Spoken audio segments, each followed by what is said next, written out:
We certainly need to clear the air on the whole Sony DPT Linfini thing. So earlier on this year in Tokyo, Japan, we went to a trade show, and as you can see from the footage here, there were some samples for us to look at. There was the DPT 2.0 black and white and the DPT color. They also had a little stand that says it's coming out June/July of 2021.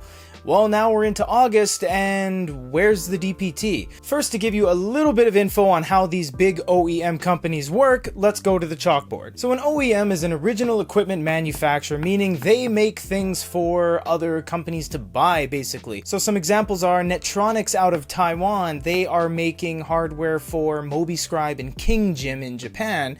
Jezatech makes Boyu, and Linfini makes Fujitsu, QuarkLogic, and hopefully Sony. So you can see that these guys are the main manufacturers behind the scenes that don't actually retail their own products. You'll never go to a store and buy the Linfini 3000 or the Jezatech 45. It's just not going to happen. So it relies on other companies like these ones to basically go to the bigger companies and say, we want 10,000, 100,000 units and we want it to look like this. So circling back, where does this leave us with everything? Well, there were two things on the scene when we went to the trade show.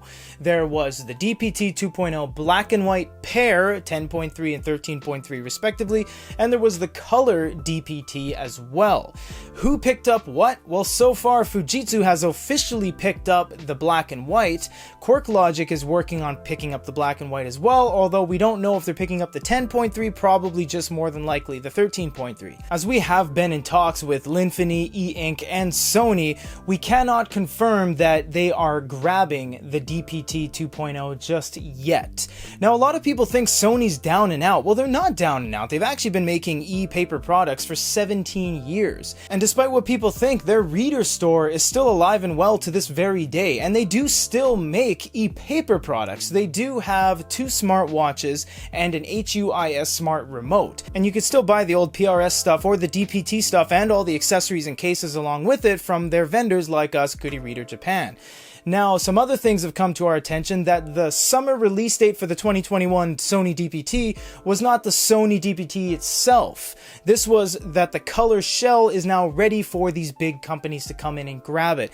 And for the color, it's going to take someone like, Epson or Sony or Sharp or one of these big boys like Panasonic to grab it, because if you look at the difference between Fujitsu and QuarkLogic, Fujitsu has fancy laser engravings and their own apps and stuff like that. QuarkLogic is a little bit more basic. They don't brand anything. Everything's just completely plain with some stickers on the box because they're a smaller player. Fujitsu's been around for 60 plus years.